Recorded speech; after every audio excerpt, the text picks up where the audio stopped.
morning, BCS. Today is Monday, May 18th already. And today we are going to continue our Worry Woo Tales series, Monster Monday series. And we're going to read The Monster Who Wanted It All. I'm sorry if you can hear a lot of birds chirping in the background. I've been feeding them out of my window and there's tons of them out there. So you might see them pop up as I'm reading. The Monster Who Wanted It All, a Worry Woo Tale by Andy Green. Zelly was an envious one, so envious to the core. Nothing was ever good enough, he always wanted more. He didn't like the things he had, and thought his friends had better. He didn't like the clothes he wore, his pants, his shoes, his sweater. Zelly moped around with a big ol' frown. He always looked so grim. He thought that others had it all. Why couldn't it be him? His patience never lasted long. His attention wasn't there. Unless the spotlight was on him, he really didn't care. For a moment he was happy with the latest thing he owned. But if something new should catch his eye, he'd get jealous to the bone. He often shouted, "Mine, mine, mine," or yelled out, "Give me that." Zelly's friends were growing tired of him acting like a brat. At parties and holidays, Zelly always seemed so sad, for he wanted long to get what other monsters had. Spots of green would then appear each time he felt a twinge of the envy that was deep inside. It was taking over him. But a fateful day came Zelly's way when he noticed in the sky a rainbow arcing through the clouds. It shimmered way up high.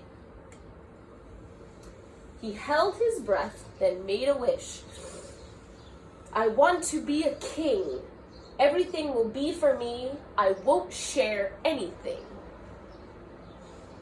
Zelly yawned and stretched. It was time to rest. His eyes began to close. And when he awoke, he was in a room with toys up to his nose. There were presents galore upon the floor, scattered everywhere. From books to games to flashing trains, not a single inch was bare. Zelly walked around, surprised to find he now was in a castle, with his portrait high upon the wall, draped with golden tassels. "Your Majesty," a voice then said, "your dinner is prepared. Please do come down and wear your crown and sit in your grand chair." "I am a king," Zelly sang with delight as he danced around the hall. "Tomorrow I'll tell everyone and invite them to a ball." But Zelly soon forgot his plan. His life was like a dream. He lounged on squishy pillows and feasted on ice cream. As days passed by, Zelly started to feel something was amiss. All the things that he had wished for hadn't brought him happiness. Without someone there to share his fun, Zelly finally came to see that a castle filled with lots of stuff was empty as can be. He thought of his friends and family, and he sat upon his throne. Was the wish he made really worth the price of being all alone? Zelly grabbed his cape and shiny crown, and to Woo Town he departed. But to his dismay, he walked all day and was right back where he started.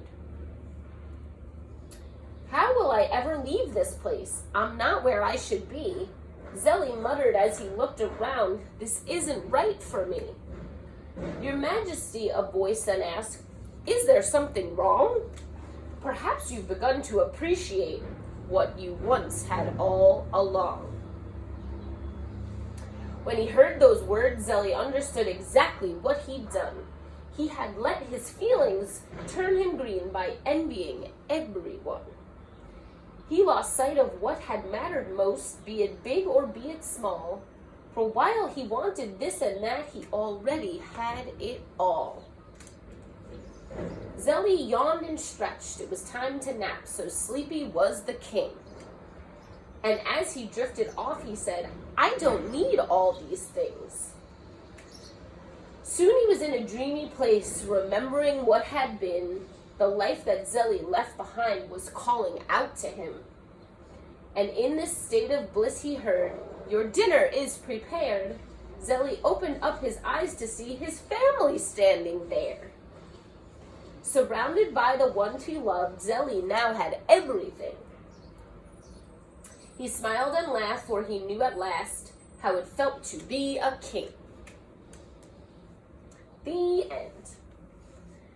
Okay, friends, so today I would like for you to take out some paper and something to draw with, and I would like you to draw down 3 things that you are really thankful for, that you might not think about all the time, right? Sometimes we want more things like Zélie, but we have a lot to be thankful for already. So please draw a picture of 3 things that you are thankful for that you have in your life now, and I will see you tomorrow.